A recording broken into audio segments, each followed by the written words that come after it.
defending his crown in March. Right, we're behind the scenes here at Cheltenham today, and earlier on, that's where we sent Luke. We might wonder at home why, when you're watching a horse race, there's so many vehicles following the horses around. Liam Kerins, you can tell us, you're the course vet. Why are there so many vehicles, and who are they? Well, out in the convoy, we've got a paramedic, medic, took after the jockeys, and then we have 3 mobile vets, so that if incidents happen in the back straight, we can leave a vet to deal with that.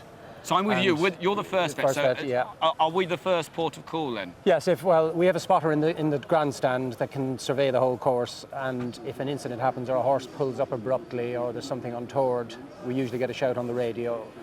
Because of the position we're in the convoy, we should see it happening anyway, but we have the backup of extra help from the stand, and then usually I would call for one of the vets further back to peel off so that we can follow the race. But it depends on what happens and where it happens as to whether we're required. So one thing I did want to ask, I didn't know whether there was some, you can see all the various different flags that sort of just help people, and just having a look over here.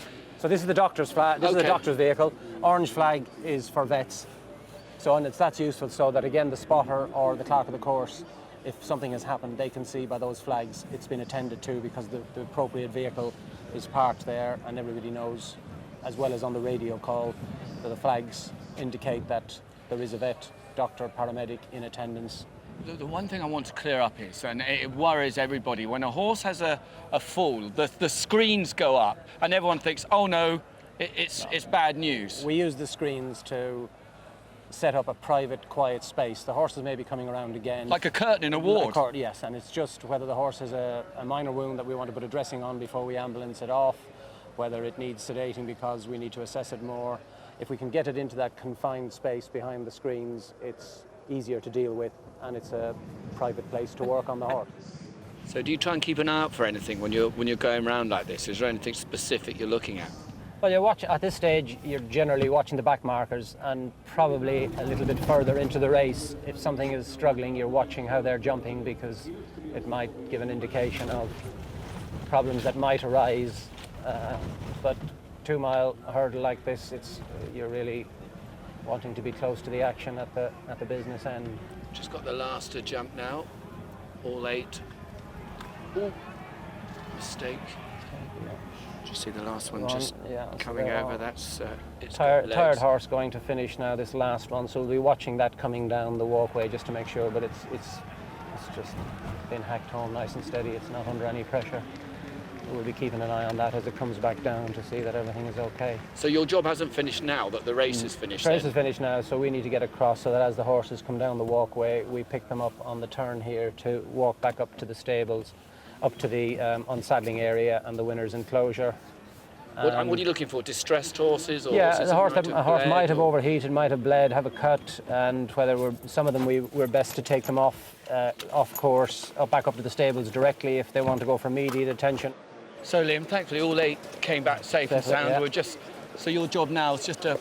We're just watching the horses as we go back up, having a quick glance to see that there's no cuts or scrapes on anything. And where's the most common place? Where would an injury just... over the bulbs of the heel, cuts that might appear on the back of the fetlock joint a bit higher up. Could be a bit more serious because there's tendon sheaths and joint capsules in that area. So we'd want them back up to the stables quickly to give any wounds a good flush out and a clean up, further assessment. And obviously if there's a lame horse, we don't want them walking all the way back to the stables. We've got 3 horse ambulances deployed around the course.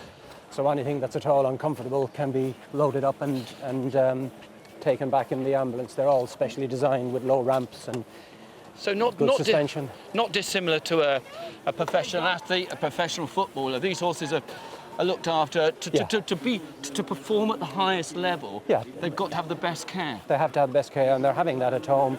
And we just need to make sure that they're getting that and more here, because this is championship racing where everything happens a half a gear faster. So we just want to make sure that we reduce all risks and have everything in the best possible state. It's fascinating stuff, it really is. Thank you very much, it's been great fun. It is, it's amazing the care that goes in. welfare is such a big issue at every racecourse, not just Cheltenham. So what happens during a race with Simon Clace, for example, and his team even?